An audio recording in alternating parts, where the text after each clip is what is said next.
and welcome back. So, taking a look here, I feel like I've put myself into either a bad orbit or come up at a bad time.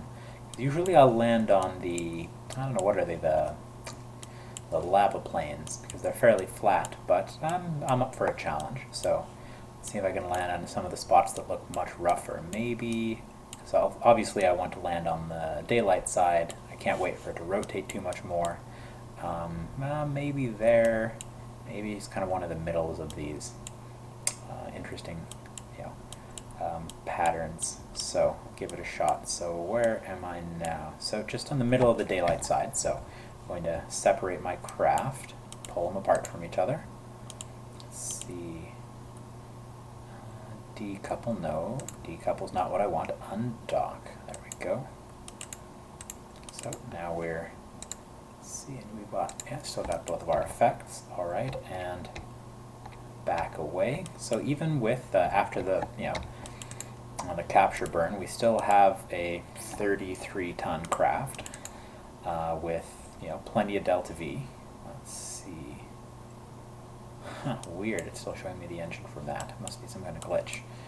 Yeah, we still got plenty of delta V left here for a landing. You need roughly 2,000 to land, 2,000 to reorbit, something on that order. So now that we've separated, I want to land back when I'm on this side again, so I'm going to wait until I'm on the dark side and perform another burn of the descent engine to bring me down a bit closer to the surface.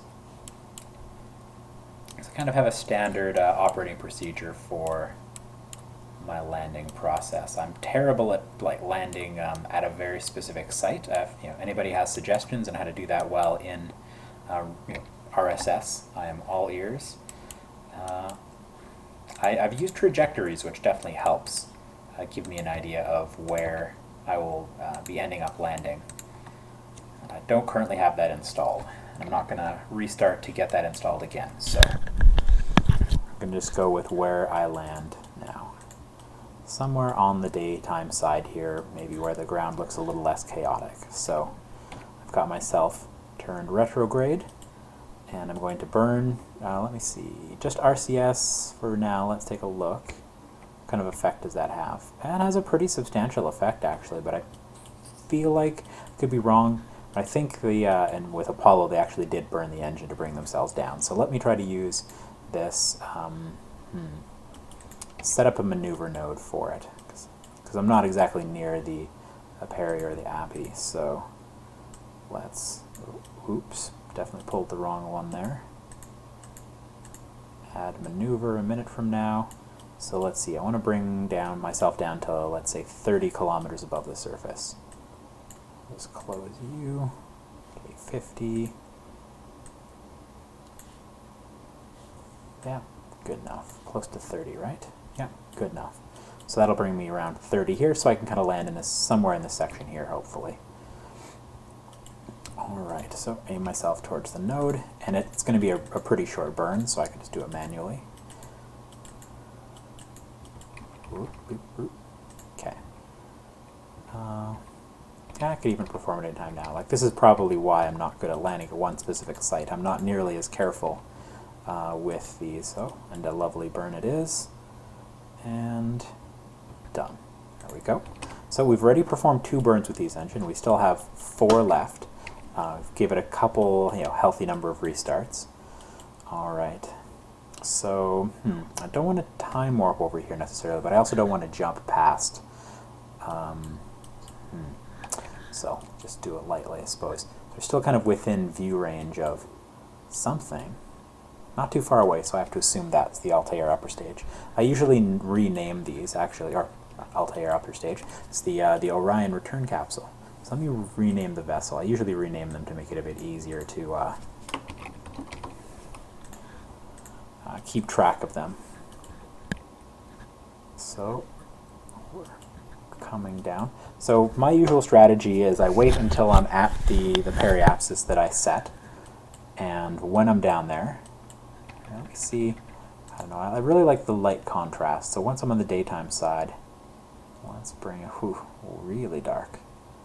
Here, how bright is my screen set? How similar is what you'll see? Oh yeah, you'll see something pretty similar to what I see. So I feel like that's good, because I really like the lunar shadows. So I've got the top resolution in RSS, and so it looks really good. Somebody did some fixes recently that made all the bump maps and such, the additional terrain roughness, appear correctly. So I'm really grateful for that, because it looks excellent. Alright, so 20 minutes away from periapsis. So I can usually keep track of that from this view by keeping an eye on the vertical speed. Yeah, good thing I set a kind of a fixed saved video, because I'm starting to approach, my memory's turned orange. It's warning me that, and I think when you get lower near a planet surface or a moon surface like this, it eats a bit more memory, because it has to do a lot more work to represent the terrain you're near. So there's a chance it'll crash and I'll have to re-record this, so pretty relaxed. Who knows? Okay, so I'm approaching my minimum altitudes. You can see 37 kilometers. I don't think I have the mod installed that will show my altitude correctly, like relative to the specific land below me. Okay, there we go. I'm getting close enough, so time to turn retrograde and point myself. So recently, I've taken the habit of kind of squaring the craft to the view, because let's see, on the the non-door side here, we've got some nice windows that I'd like to point down, so the guys could be watching out the window. There we go. RCS very nicely brings it into the appropriate orientation. So now we are just waiting until we hit the periapsis, because at that point you're going to start moving up, but we're going to start burning the engine at that point. I think that's vaguely similar to what they actually did in the Apollo missions, but with the LEM, but I could be wrong. I definitely need to refresh my memory of those procedures, since it's been a while since I did a number of lunar landings with the Apollo. Well, it's a pretty flat area, which was what I was hoping for. Oh, and it loads and it gets all bumpy. Okay, I'll do my best to land.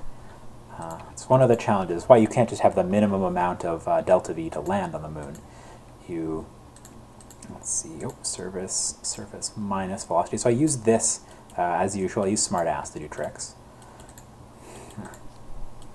Kind of helps me control my pitch. So there's some values now that'll become important to me. So time to impact and suicide burn countdown. Those are going to be very important for a landing. But I'm thinking it might crash. Oh, weird. Oh, right, it saves memory because it can unload that. Dynamic memory loading in Copernicus by the amazing Thomas. All right, so we are approached, and all right, time to commit a burn. So SVAL minus is good, so basically telling the engines to point directly opposite my direction of travel, and then I'm going to tweak the pitch, because so now I've changed my orbit, so way later on we would crash into the surface, but as I decelerate, that's going to come closer and closer to where I am now, and that's really going to have make massive adjustments on time to impact and the suicide burn count. So suicide burn, if you're not aware, if it's at 0, that means if you were burning with your engine at max throttle, you would hit the ground at 0 meters per second, perfect landing. If it's negative, it means if you keep doing what you're doing, you're going to smash into the surface. And that's because the time to impact keeps decreasing because it keeps coming closer and closer to me. So that means I'm going to have to pitch down, and of course I can't remember the numbers. Nope, that's the wrong way. Pitch. So pitch my engine below me, so it starts counteracting what you see as the vertical speed getting more and more negative. I need to counter that. So this is, it's a good rough tool. Like, it's precise enough for me, but it's what I use to kind of consistently be able to land on the moon. These tools might be a little overkill, or might be a lot easier to do this on moons that are, or bodies that are lighter than the moon. But it works pretty well for the moon, so it's what I've refined, what I'm used to. So if anybody has some more precise tools, I'd love to hear about them. But these are the tricks that I use. So I'm trying to keep my vertical speed nearish 0. It's going to get harder and harder as I get slower and slower. But ultimately, I want that suicide burn countdown to approach 0. Because if it means minus 3 minutes, means, if the surface was 3 minutes below where you're actually going to smash into the ground, you'd be fine. So you're going to need to burn the engine 3 more minutes once you've hit the ground to survive. So obviously you can't do that. Kind of like a negative solution, a negative non-physical solution in say a calculus or algebra problem. So you obviously discard that one because it's no good. So I want to keep pitching down. So actually I'm heading up right now, if you see, vertical velocity. So I've got a new apoapsis ahead of me. Actually my time to apo is increasing. I've tried and brutally unsuccessfully tried to land on Mars a few times, kind of using similar tricks to this, but the atmosphere kind of causes wreaks havoc with that. Kind of managing a heat shield and the aerodynamics is just a bit beyond me, but that's okay because I find plenty of other fun and interesting things to do in KSV. I don't have to be able to land on Mars with men successfully.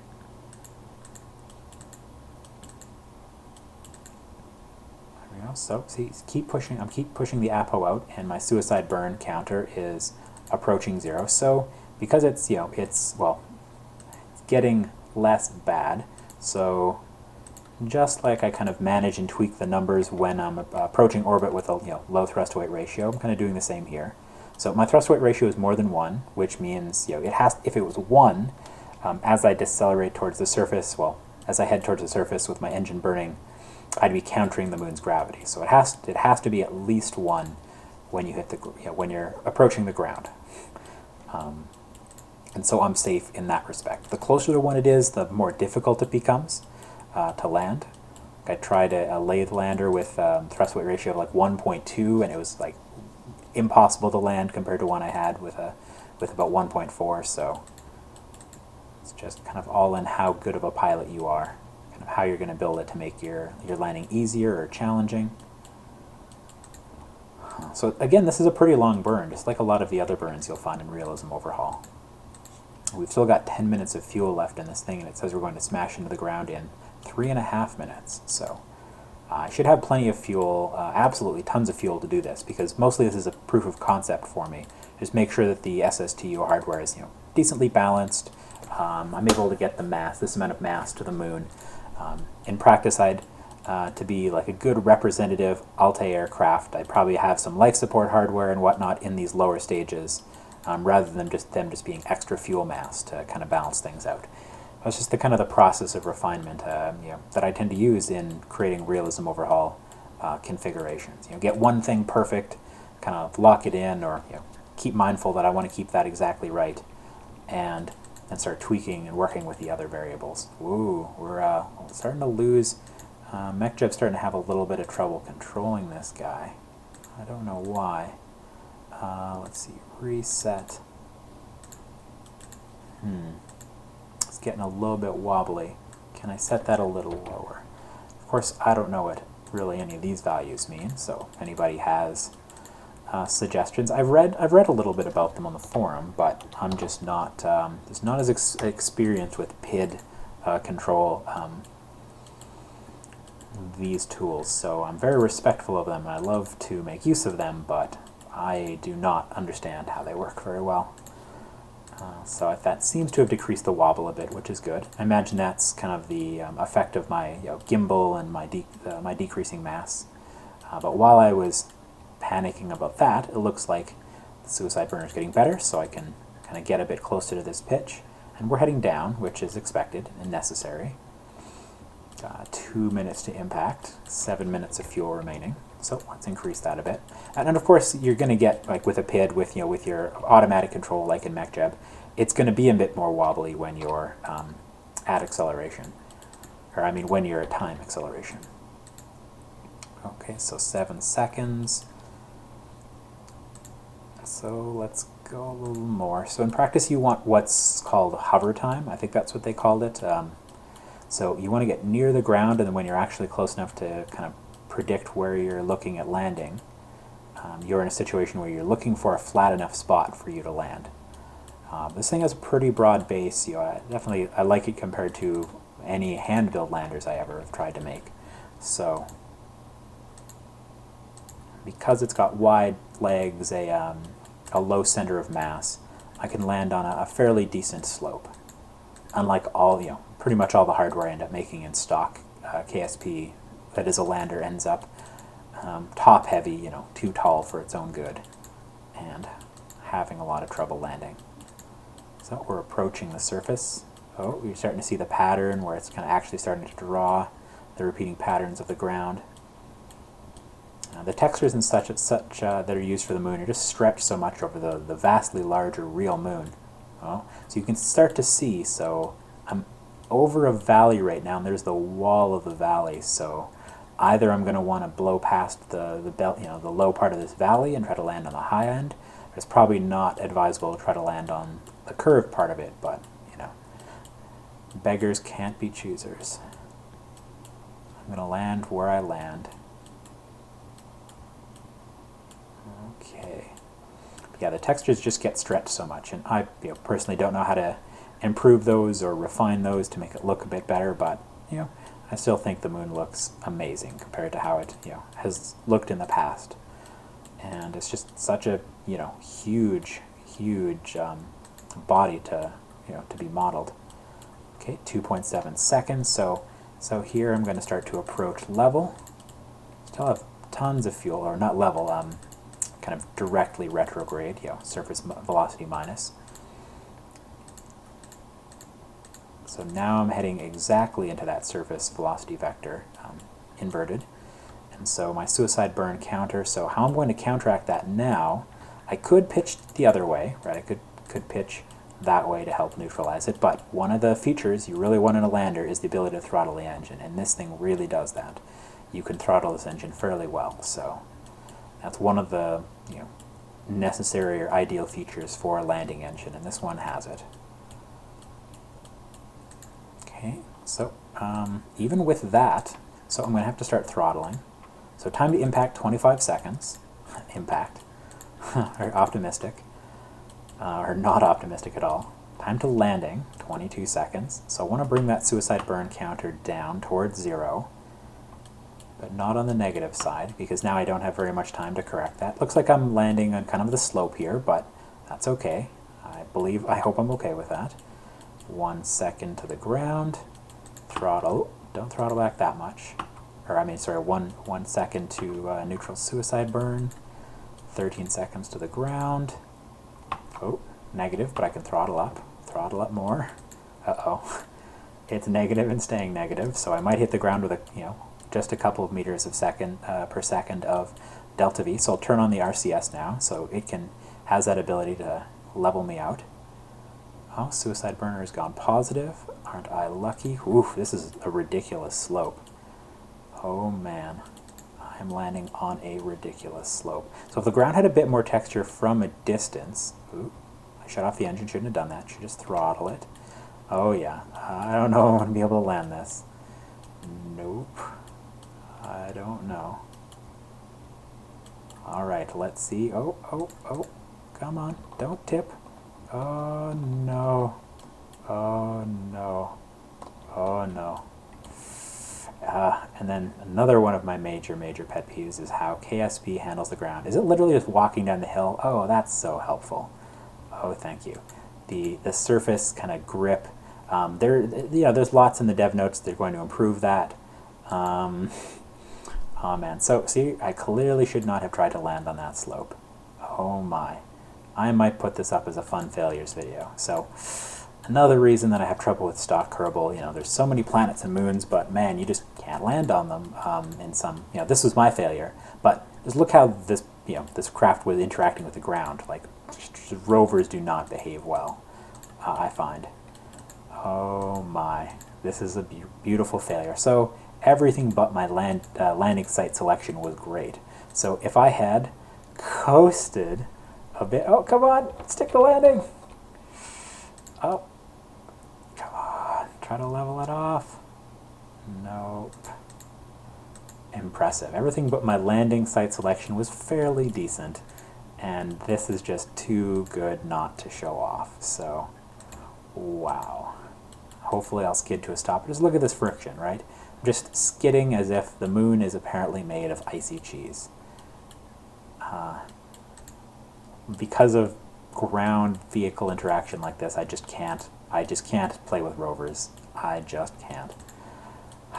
So, nobody died, but nobody gets to go home from space today. So, thank you for watching. I hope that was as fun for you as it was for me, and I'll try again from my revert and land on a site next try. Bye.